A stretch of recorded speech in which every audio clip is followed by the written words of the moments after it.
يوصل به وأن من تمسك بما أمر به دخل الجنة.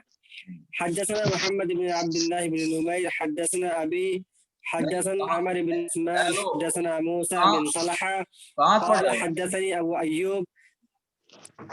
جی باب بیان الإيمان الذي به الجنة. ہاں کون سی حدیث پہلی ہے؟ جی چلیے. وأن من تمسك بما أمر. حدثنا محمد بن عبد الله بن نمير. جی شیخ. حدثنا محمد بن عبد الله بن نمير حدثنا أبي حدثنا عمر بن عثمان حدثنا موسى بن طلحة قال حدثني أبو أيوب أن أعرابيا عرض لرسول الله صلى الله عليه وسلم وهو في سفر فأخذ بخطام ناقته أو بزمامها ثم قال يا رسول الله أو يا محمد أخبرني بما يقربني من الجنة وما يباعدني من النار. قال فكف النبي صلى الله عليه وسلم ثم نظر في أصحابه ثم قال لقد أفق أو لقد هدي. قال كيف قلت؟ قال فأعاد فقال النبي صلى الله عليه وسلم تعبد الله لا تشرك به شيئا وتقيم الصلاة وتؤتي الزكاة وتصل الرحم دع الناقة.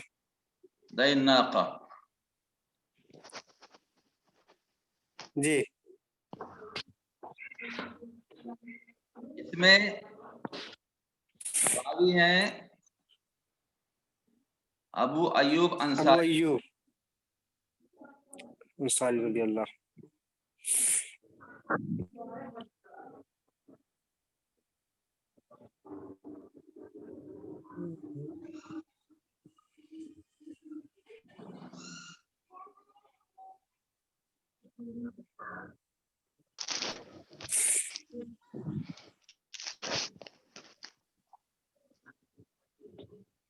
ابو ایوب انصاری رضی اللہ تعالیٰ عنہ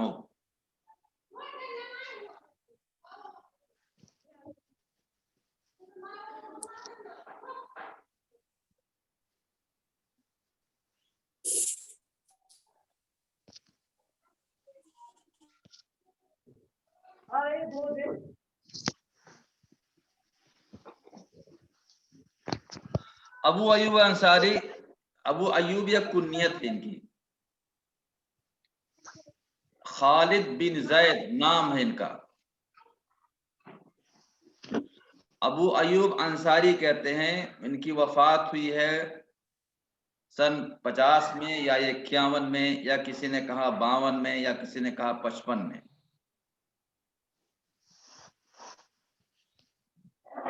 نام سے ان کو بہت کم لوگ جانتے ہیں، زیادہ تر ان کو جانتے ہیں کنیت ہی سے، یعنی ابو ایوب انصاری. ابو ایوب نام کیا بتایا؟ اللہ تعالیٰ عنہ غزوہ بدر میں نبی کریم صلی اللہ علیہ وسلم کے ساتھ شریک ہوئے، بدری صحابی ہیں.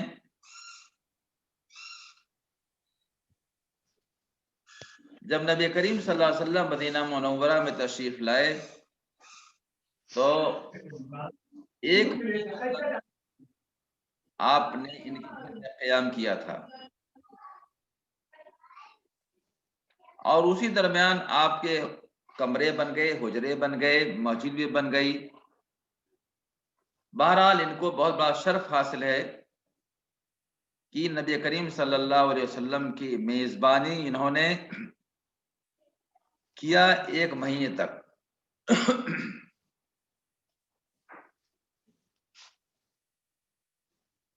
ان کے بارے میں آتا ہے کہ یزید بن معاویہ کے ساتھ انہوں نے اللہ کی رضامندی کے لیے غزوہ روم میں شریک ہوئے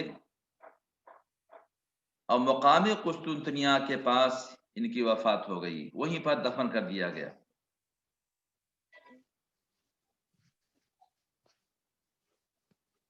اور اس کے بعد پھر یزید نے ان کی قبر کو گھوڑوں سے دوڑا کر کے ختم کر دیا اس کے آثار کو. تاکہ اس کو کھیڑا نہ جائے۔ بہرحال رومیوں کو ان کی قبر کے بارے میں معلومات ہو گئی۔ تو یہ روایت ہے ابو ایوب انصاری رضی اللہ تعالیٰ عنہ کی کہ ایک دیہاتی آدمی نبی کریم صلی اللہ علیہ وسلم کے پاس آئے۔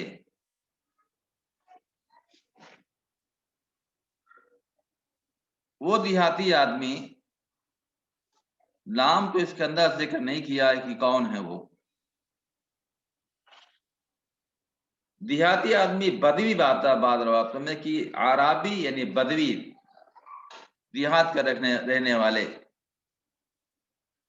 اور آ کر کے انہوں نے نبی کریم صلی اللہ علیہ وسلم کی اونٹنی کی لگام کو پکڑ لیا۔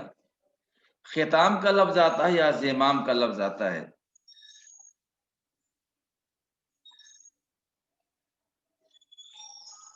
اور ختام کہتے ہیں کھجور کے ڈنٹل کا ایک کیا ہے، بڑھتے تھے اس کو،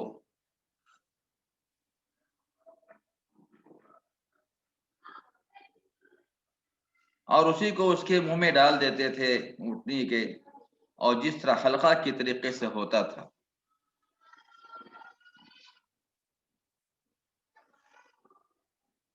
منہ میں ڈالتے تھے تو اس کو کہتے تھے ختام، اور اگر ناک میں ڈال دے تو اس کا نام رکھا گیا تھا زمام۔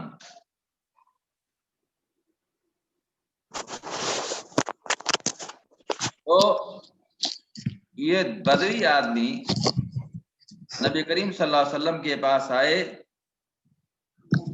اور آپ سفر میں تھے، اور سامنے آ کر کے آپ کی اونٹنی کے لگام کو، ختام یا زمام کو پکڑ لیا، اور اس کے بعد انہوں نے کہا یا رسول اللہ، بعض روایت میں آتا ہے یا محمد۔ سوال کیا کہ اخبرنی بما یقربنی من الجنہ، آپ مجھے بتائیے ایسی چیز، ایسا عمل جو مجھے جنت سے قریب تر کر دے، جہنم سے دور کر دے۔ چنانچہ نبی کریم صلی اللہ علیہ وسلم فوراً ٹھہر گئے، رک گئے، اور آپ نے صحابہ کرام کی طرف دیکھا اور آپ نے فرمایا کہ لقد وفق وہدی، اس آدمی کو ایک بہت اہم چیز کے سلسلے میں توفیق دی گئی اللہ کی طرف سے، یا اس کی رہنمائی کی گئی کہ بہت اہم چیز کے بارے میں اس نے سوال کیا ہے۔ نبی نے اس سے کہا، دیہاتی آدمی سے، کیف قلت، کیا کہا تم نے؟ تو فعاد، دیہاتی آدمی نے دوبارہ اپنی بات کو کہی کہ اخبرنی بما یقربنی من الجنہ ویباعدنی من النار، دہرایا اس کو۔ تو نبی کریم صلی اللہ علیہ وسلم نے فرمایا کہ جنت سے جو چیز قریب کرنے والی ہے اور جہنم سے دور کرنے والی ہے، وہ یہی کہ اللہ کی عبادت کرو، اس کے ساتھ کسی کو شریک نہ بناؤ، نماز پر مداومت کرو، زکوٰۃ ادا کرتے رہو، وتصل الرحم، اور رشتے کو ملاؤ۔ یہ آپ نے اس دیہاتی آدمی کو بتایا، اور یہ بھی کہا کہ اونٹنی کی اصلاح کیا ہے کرو، اس کو چھوڑ دو۔ تو یہ ایسی چیز ہے جس کے ذریعے سے آدمی کیا ہے، یہ چیز انسان کو جنت میں داخل کرتی ہے۔ بعض روایتوں میں آتا ہے اقامت الصلاۃ مکتوبہ لفظ آتا ہے، یعنی فرض نماز کو ادا کرتے رہو۔ بعض دوسری روایتوں میں آتا ہے کہ انہوں نے کہا کہ لا ازید ولا انقص، جب آپ نے کہا ہے کہ نہ میں کہ اس کو اس میں نہ میں کچھ اضافہ کروں گا، نہ اس میں کچھ کمی کروں گا۔ اس میں ایک ہے وتصل الرحم، اور رشتے کو ملاؤ۔ کیا معنی؟ یعنی اپنے تمہارے جو قریب ترین لوگ ہیں، جو رشتے دار ہیں، ان کے ساتھ تم آسانی پیدا کرو، اور ان کی حالات کو معلوم کرتے رہو۔ اگر وہ تمہارے کا نام ہے کہ محتاج ہیں تو تعاون کے محتاج ہیں تو ان کا تعاون کرو، سمجھے؟ یا سلام وغیرہ، یا اس کے علاوہ دیگر چیزیں، ایسی چیزیں جو انسان کو رشتے سے قریب تر کریں، تو ان چیزوں کو تم کرتے رہو۔ اس کے بعد کیا ہمارا کہ پھر کیا کیا آپ نے کہ دین نہ قطع، اس کے بعد کیا تم اٹھنے کے لگام کو چھوڑ دو۔ تو یہ حدیث لا کر کے امام مسلم رحمہ اللہ نے یہ ثابت ہی کیا ہے کہ یہ چیز کیا ہے، انسان کو جنت سے قریب کرتی ہے، جنت میں داخل کرتی ہے اور جہنم سے دور کرتی ہے۔ چلیے بسم الله. حدثني محمد بن حاتم وعبد الرحمن بن بشر قال حدثنا بهز حدثنا شعبة حدثنا محمد بن عثمان ابن عبد الله بن موهب وأبوه عثمان أنهما سمع موسى بن طلحة يحدث عن أبي أيوب عن النبي صلى الله عليه وسلم بمثل هذا الحديث. چلیے حدثنا وہی حدیث ہے، يحيى بن یہ يحيى دوسری طرف سے آئی ہوئی التميمي ہے۔ أخبرنا أبو الأحوص جي جي حدثنا أبو بكر بن أبي شيبة حدثنا أبو الأحوص عن أبي إسحاق عن موسى بن طلحة عن أبي أيوب قال جاء رجل إلى النبي صلى الله عليه وسلم فقال دلني على عمل أعمله يدنيني من دلني على الجنة عمل ويباعدني من النار من الجنة. جي ويباعدني من النار قال تعبد الله لا تشرك به شيئا وتقيم الصلاة وتؤتي الزكاة وتصل ذا رحمك فلما أدبر قال رسول الله صلى الله عليه وسلم إن تمسك بما أمر به دخل الجنة. وفي رواية تمسك ابن بھی أبي بات شيبة وہی مطلب دوسری سند سے یہ ہے، اس میں کلمے کی الفاظ مفہوم تو وہی ہے جو پہلی حدیث کا ہے، اس میں کو دلنی علی عمل الفاظ میں کچھ فرق ہے۔ اے اللہ کے نبی مجھے کوئی ایسا کام بتا دیجئے کہ میں اس کام کروں جو مجھے جنت سے قریب تر کر دے، جہنم سے دور کر دے۔ تو آپ نے فرمایا اللہ کی بات کرو، اس کے ساتھ کسی کو شریک نہ بناؤ، نماز پر مداومت کرو، زکوٰۃ ادا کرتے رہو، رشتے کو ملاؤ۔ تو فلما ادبر، اس کے بعد وہ جب جانے لگے تو نبی کریم صلی اللہ علیہ وسلم فرمایا کہ ان تمسک بما امر به دخل الجنہ۔ جن چیزوں کا اس کو حکم دیا گیا ہے اس دیہات کے آدمیوں کو، اگر اس نے اس پر عمل کیا، اس کو مضبوطی کے ساتھ پکڑے رہا تو کیا ہوگا، یہ آدمی جنت میں داخل ہوگا۔ چلیے حدثنا أبو بكر بن أبي شيبة وأبو كريب واللفظ لأبي كريب قال حدثنا أبو معاوية عن الأعمش عن أبي سفيان عن جابر قال أتى النبي صلى الله عليه وسلم النعمان بن قوقل فقال يا رسول الله أرأيت إذا صليت المكتوبة وحرمت الحرام وأحللت الحلال فأدخل الجنة؟ فقال النبي صلى الله عليه وسلم نعم. چلیے آگے چلیے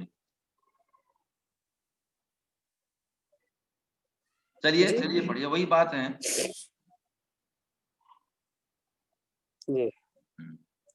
حدثني حجاج بن الشاعر وقاسم بن زكريا قال حدثنا عبيد الله بن موسى عن شيبان عن الأعمش عن أبي صالح عن أبي سفيان عن جابر قال النعمان بن قوقل يا رسول الله بمثله وزاد فيه ولم أزد على ذلك شيئا.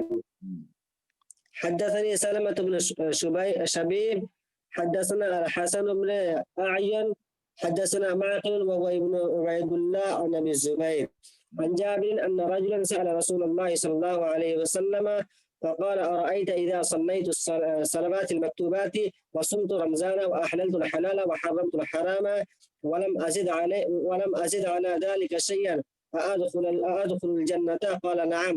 قال والله لا أزيد على ذلك شيئا. مفہوم وہی ہے جو پہلے حدیث کا ہے، بس وہ الفاظ بدلے ہوئے ہیں۔ ایک آدمی نبی کریم صلی اللہ علیہ وسلم کے پاس آئے، انہوں نے سوال کیا اے اللہ کے نبی، جب میں فرض نماز کو ادا کرتا رہوں، رمضان کا روزہ رکھتا رہوں، حلال کو حلال سمجھوں، حرام کو حرام، تو ولم ازل علی ذلک شیئا، اور اس کے علاوہ میں کچھ بھی نہیں اضافہ کروں، جتنا میں کر رہا ہوں اتنا کرتا رہوں، ادخل الجنہ، کیا جنت میں داخل ہو جاؤں گا؟ انا میں کیا کہ نام، قال تو نے کیا کہا واللہ لا ازید علی ذلک شیئا، قسم خدا کی میں اس سے کچھ بھی اور زیادہ نہیں۔ چلیے باب بيان أركان الإسلام ودعائمه الإعظام. حدثنا محمد بن عبد الله بن نمير الحمداني حدثنا أبو خالد يعني سليمان بن حيان الأحمر عن أبي مالك الأشجعي عن سعد بن عبيدة عن ابن عمر عن النبي صلى الله عليه وسلم قال بني الإسلام على 5 على أن يوحد الله وإقام الصلاة وإيتاء الزكاة وصيام رمضان والحج. وقال رجل الحج وصيام رمضان؟ قال لا، صيام رمضان والحج، هكذا سمعته من رسول الله صلى الله عليه وسلم. اسلام کے ارکان اور اس کے مضبوط جو کھمبے ہیں ان کا بیان. اس میں روایت میں کہ بنی الاسلام علی 5، اسلام کی بنیاد گویا کہ اسلام کو ایک عمارت سے تعبیر کیا ہے اور یہ عمارت 5 کھمبے پر کھڑی ہے.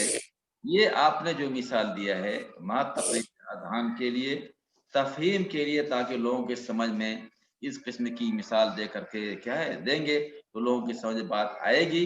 اس بنا پر آپ نے یہ مثال دیا کہ بنی الاسلام علی 5، اسلام کی بنیاد 5 پر رکھی گئی، 5 چیزوں پر ہے.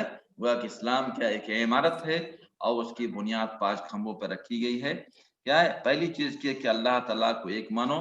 یہ اللہ، اس کے اندر کیا ہے؟ رسول کی رسالت بھی شامل ہے. اقام الصلاۃ، اقامت الصلاۃ، نماز میں مداومت کرنا، زکوٰۃ کو ادا کرنا، رمضان کے روزے کو رکھنا اور حج کرنا. ایک آدمی نے کہا الحج و صیام و رمضان. دیکھیے اس میں تو تقریبا تاخیر ہو گئی ہے. اس میں پہلی والی حدیث میں صیام و رمضان، اس کے بعد پھر حج کا ذکر آتا ہے، اور دوسرے آدمی نے حج کو مقدم کیا اور صیام رمضان کو مؤخر کیا ہے. تو کیا کہا انہوں نے؟ لا صیام رمضان والحج. نہیں، ایسا مناسب نہیں ہے، بلکہ تم کیا کرا؟ کیا کہ صیام رمضان نہیں اور حج نہیں، بلکہ اس لیے کہو تم وہ صیام رمضان والحج. سمجھے؟ صیام رمضان والحج. ہاکذا سمعت من رسول اللہ صلی اللہ علیہ وسلم. اسی طریقے سے میں نے نبی کریم صلی اللہ علیہ وسلم کو سنا ہے. دوسری روایت میں آتا ہے کہ بنی الاسلام علی 5، 5 اسلام کی بنیاد 5 چیزوں میں رکھی گئی. اس میں بھی ان یعبد اللہ ویکفر بما دونہ واقام الصلاۃ وایتاء الزکوٰۃ وحج البیت وصیام رمضان. تیسری روایت میں اس میں بھی 5 چیزوں کا ذکر آتا ہے. اور اسی طریقے سے چوتھی روایت میں بھی آتا ہے جو عبداللہ، ایک آدمی نے عبداللہ بن عمر رضی اللہ تعالیٰ عنہ سے پوچھا تھا، تو انہوں نے کیا بتایا تھا کہ اسلام کی بنیاد 5 چیزوں پہ رکھی گئی ہے اور ان چیزوں کو بتایا. چلیے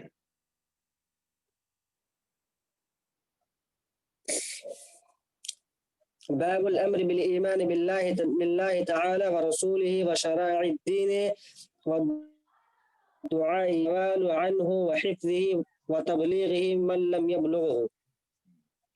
حدثنا خلف بن هشام حدثنا حماد بن زيد عن ابي جمرة وقال سمعت ابن عباس وحدثنا يحيى ابن يحيى واللفظ له أخبرنا عباد بن عباد عن ابي جمرة عن ابن عباس قال وقدم وفد عبد القيس على رسول الله صلى الله عليه وسلم فقالوا يا رسول الله إن هذا الحي من ربيعة وقد حالت بيننا وبينك كفار مضر فلا نخلص إليك إلا في شهر الحرام فمرنا بأمر نعمل به وندعو إليه من وراءنا. قال أمركم بأربع وأنهاكم عن 4: الإيمان بالله، ثم فسرها فقال الشهادة أن لا إله إلا الله وأن محمد رسول الله وإقام الصلاة وإيتاء الزكاة وأن تودوا خمس ما غنمتم وأنهاكم عن الدباء والحنطة والنخيل. زاد خلف في روايته شهادة أن لا إله إلا الله وعقد واحدة. اللہ تعالیٰ پر ایمان لانے کا حکم ہے، اس میں رسول پر ایمان لینے کا حکم ہے، دین کی شرائع کو اپنانے کا حکم ہے، اور اسی طرح لوگوں کو دعوت دینے کا حکم ہے، اور اس سلسلے میں سوال کرنے کا بھی انسان کو حق بیان ہے اس میں، اور اس چیز کو محفوظ رکھنے کی بات ہے، اور جو جن لوگوں تک یہ چیزیں نہ پہنچی ہوں ان لوگوں تک ان کو پہنچایا جائے، اس کا بھی بیان اس حدیث کے اندر ہے، جسے عبداللہ بن عباس رضی اللہ تعالی عنہ کی روایت ہے. یہ عبداللہ بن عباس بن عبد المطلب، ان کا لقب ہے، کیا نام ہے کہ کیا حبر الامہ، حبر الامہ، یہ ان کا لقب ہے. ان کی کنیت ابو العباس ہے، اور ان کی وفات سن 68 ہجری میں یا 69 میں ان کی یا 70 میں ہوئی ہے۔ یہ قریشی صحابی ہیں ابن عباس، زیادہ مشہور ہیں ابن عباس کی کس کے ذریعے سے۔ تو ان کے بارے میں کیا ہے، نبی کریم صلی اللہ علیہ وسلم نے ان کے لیے دعا کیا تھا، اللہم علمہ الحکمہ، اے اللہ ان کو تو حکمت کی باتیں سکھلا دے۔ ان کو ترجمان القرآن بھی کہا جاتا ہے، قرآن کے ترجمان ان کو بتایا گیا۔ تو ان کے بارے میں آتا ہے کہ نبی کریم صلی اللہ علیہ وسلم کے ساتھ اکثر و بیشتر رہا کرتے تھے، اور نبی کریم صلی اللہ علیہ وسلم نے ان کے لیے حکمت کی دعا کیا تھا 2 مرتبہ۔ اور یہ مکثرین صحابہ میں سے ہیں، یعنی ایسے صحابہ جن کی حدیث کی تعداد زیادہ ہے، انہی میں سے کون؟ عبداللہ بن عباس رضی اللہ تعالیٰ عنہ ہیں، اور عباد الاربعہ میں سے ہیں 4 عبداللہ، اسی میں سے عبداللہ بن عباس رضی اللہ تعالیٰ عنہ یہ بھی ہیں۔ ان کا شمار فقہاء صحابہ میں ہوتا ہے، فقہاء صحابہ میں ان کا شمار ہوتا ہے عبداللہ بن عباس رضی اللہ تعالیٰ عنہ کا۔ بہرحال تو ان کے بارے میں کیا بتایا، عبداللہ بن عباس رضی اللہ تعالیٰ عنہ کی روایت میں کہا کہ عبد القیس کا ایک وفد چند لوگ نبی کریم صلی اللہ علیہ وسلم کے پاس آئے، ان لوگوں نے کہا، اللہ کے رسول، ان ھذا الحی من ربیہ، بے شک یہ قبیل ربیہ، یہ قبیلہ کیا قبیل ربیہ سے ہے، اور ہمارے درمیان اور آپ کے درمیان کفار مضر ہیں، یعنی بیچ راستے میں کیا ہے قبیل مضر کے کفار ہیں۔ فَلَا نَخْلُصُ إِلَيْكَ إِلَّا فِي الشَّهْرِ الْحَرَامِ، ہم آپ کے پاس صرف کیا ہے شہر حرام ہی میں آ سکتے ہیں، اس واسطے کہ شہر حرام کا اہتمام تو مشرکین مکہ بھی کرتے تھے، تو شہر حرام جن مہینوں کے اندر قتال کرنے کا حکم نہیں ہے، حرام قرار دیا گیا، اسی میں ہم آ سکتے ہیں۔ تو فَمُرْنَا بِعَمْرٍ نَعْمَلُ بِهِ، تو آپ ہمیں کسی چیز کا حکم دیجئے کہ ہم اس پر عمل کریں، وَنَدْعُو إِلَيْهِ مَنْ وَرَاءَنَا، اور جو لوگ ہمارے ساتھ نہیں یہاں پر ہیں، جو وہاں پر گھر بیٹھے ہوئے ہیں، اس کو بھی کیا کریں، ہم ان کو اس کی دعوت دے سکیں۔ تو نبی کریم صلی اللہ علیہ وسلم نے فرمایا کہ میں تم لوگوں کو وہ 4 چیزوں کا حکم دیتا ہوں اور 4 چیزوں سے منع کرتا ہوں، 4 چیزوں کا حکم دیتا ہوں، 4 چیزوں منع کرتا ہوں۔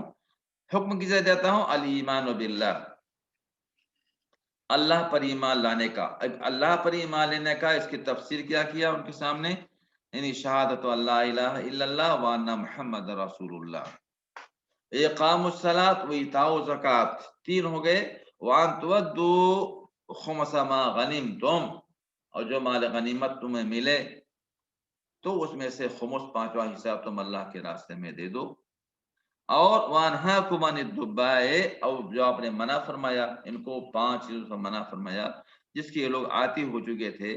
اسے منع فرمایا عن الدباء، لوکی کے برتن کو استعمال کرنے سے منع فرمایا، اس واسطے کہ اس زمانے میں 4 برتن ایسے تھے جن میں یہ لوگ کیا ہے شراب بناتے تھے، اور بہت جلدی اس کے اندر نشہ پیدا ہو جاتا تھا ان برتنوں کے اندر، خصوصیت 3 برتنوں کی۔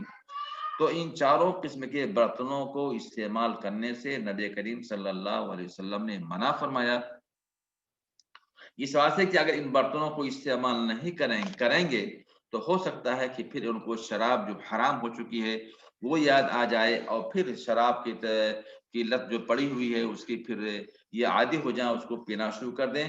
اس واسطے جب برتن ہی شراب کے نہیں رہیں گے تو پھر ممکن ہے کہ یہ کیا ہے ان کے ذہن سے ختم ہو جائے۔